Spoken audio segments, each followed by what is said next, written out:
Hello everyone, this is Peter Tadras. I'm a senior PowerApps developer.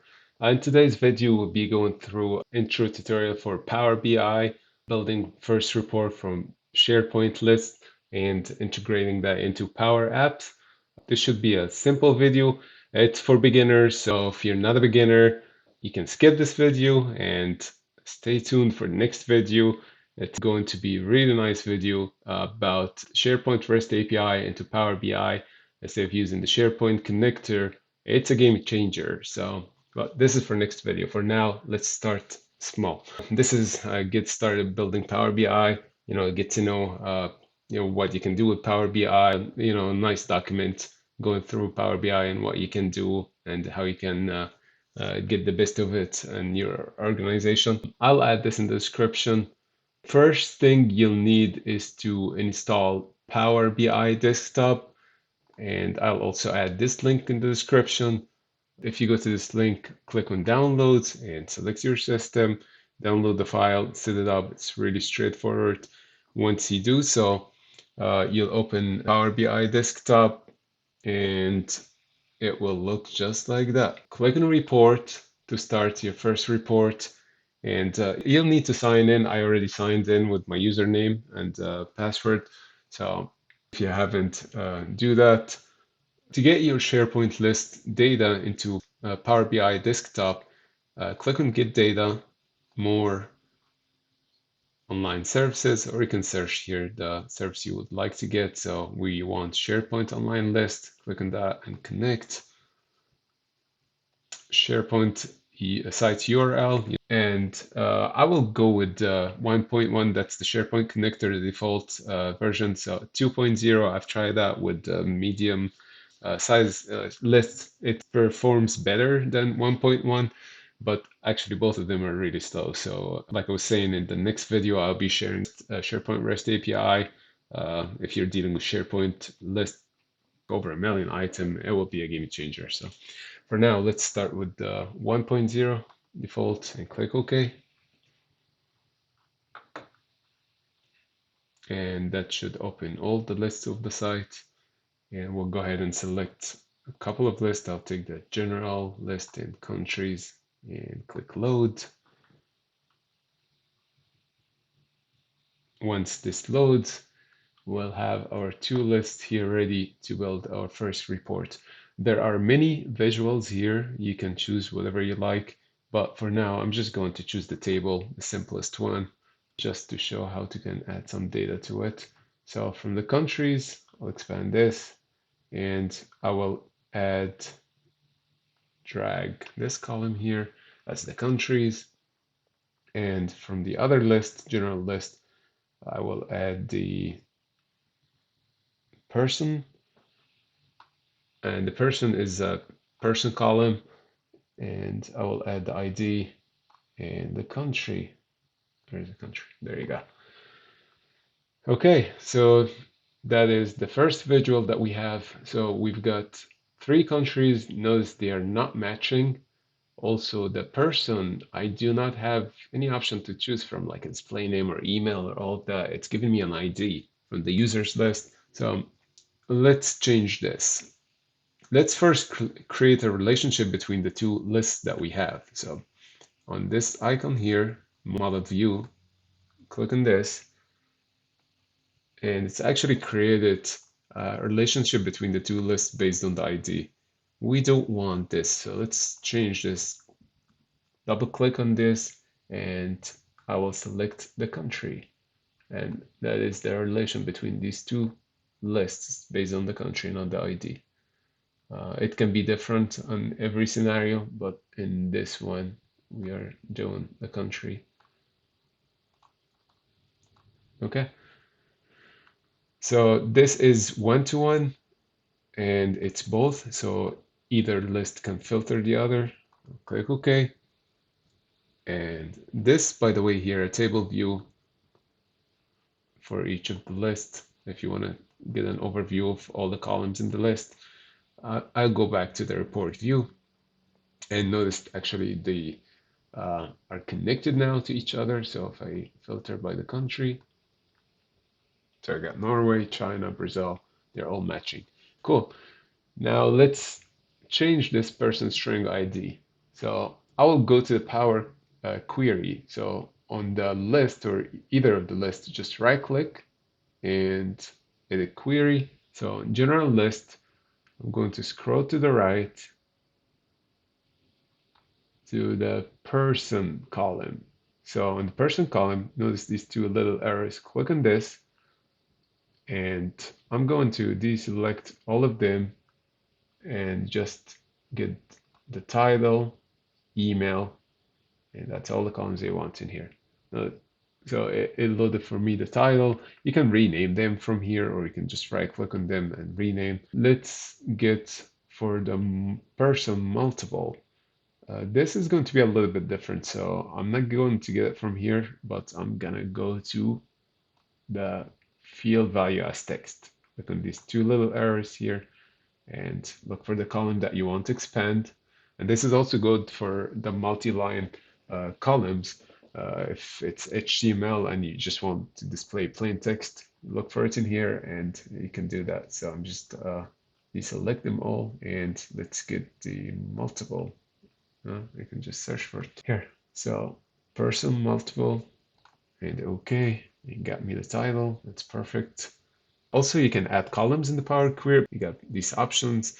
You can do also conditional column, column name, custom one. If created is before, let's say, you can change that into a column or just a value. Output today's date. Output, it can be anything or it can be just a column. So I'm going to choose ID and OK. And there you go. So all of these items were created before today. So give me all the IDs. Cool. All right. So let's go back to home and close and apply. And it will load the list for us. Nice. Let's change these two columns here into the new ones we created. We got, where is it? We got person multiple here, person multiple, and for person, we have the title. Cool. We can just get rid of the other ones. So here and here. Nice. Now you can add some filters. So there are three types of filters. Filters for this visual, filters for every visual on the page, and filters for all the pages together. I choose or I prefer filters on this page if I have all, multiple visuals that I have sharing the same data and I can just filter them all together at once. I can try that. So just drag any of the columns that you want and drop it where you want it to go. If it's on this page, so Brazil filters all the lines with Brazil. That's it for this. Let's see what else we can go through. Oh yeah, to add a column from here, right click on this, new column,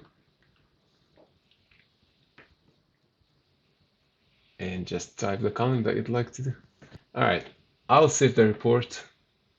Click on save, and let's give it a name. That will be my first report. And I'll save it in there. Nice.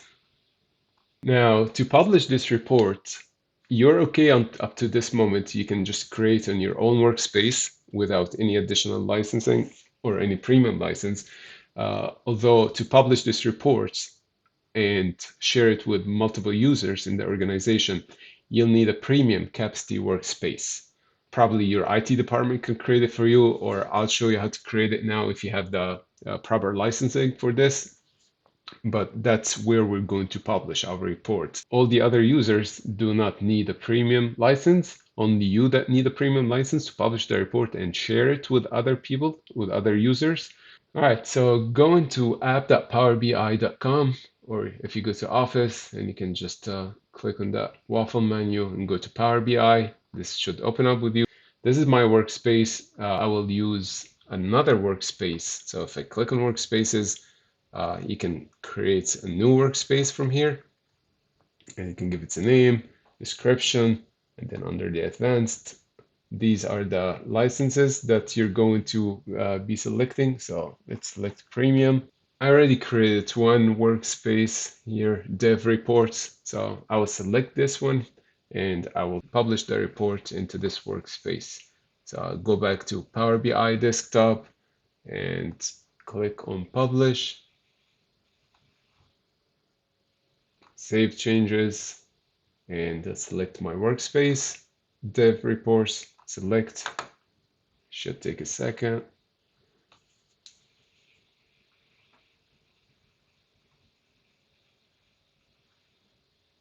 Nice, so success. Now let's go back to the workspace and refresh it. Cool. So we got our data set, we got our report, and let's work on that. So let's view the data set. So I'll click on it. Let's go to the settings. You just need to edit the credentials and log in with your username and password. Authentication will be the O authentication tool and the privacy organizational and sign in. Once you're logged in, you'll be able to add your refresh. So you can add your refresh daily, weekly, and you can just add all the time frames that you want to refresh the report in or the data set, and then all the reports in it will be refreshed. Click apply, and let's go to the view. Here's our report. I will click on that, and that's our report. Let's actually get this report into PowerApps. So I'm going to File and Embed Report, and I'm going to embed website or portal and just copy this link with the report ID. And we'll go to PowerApps.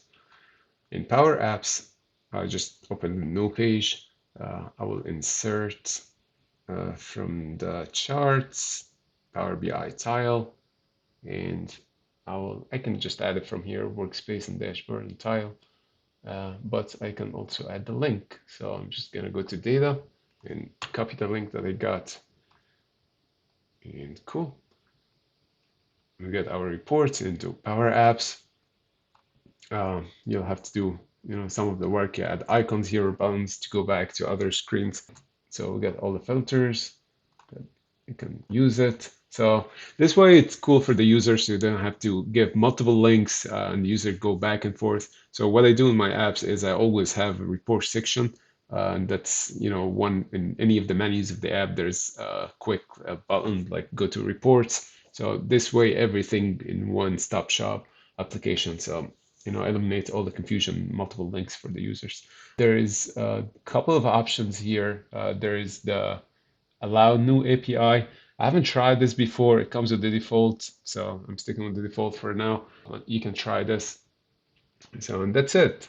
We were able to build our first Power BI report, published it into our workspace, got it integrated into Power Apps, and you can just publish the app and the user can use it. So hopefully this wasn't too much intro into Power BI. If you have any questions about that, please let me know in the comments. If you also have any new ideas about Power Apps that you'd like to see in coming videos, please let me know in the comments. And thanks for watching. Don't forget, like and subscribe. Thanks. Bye.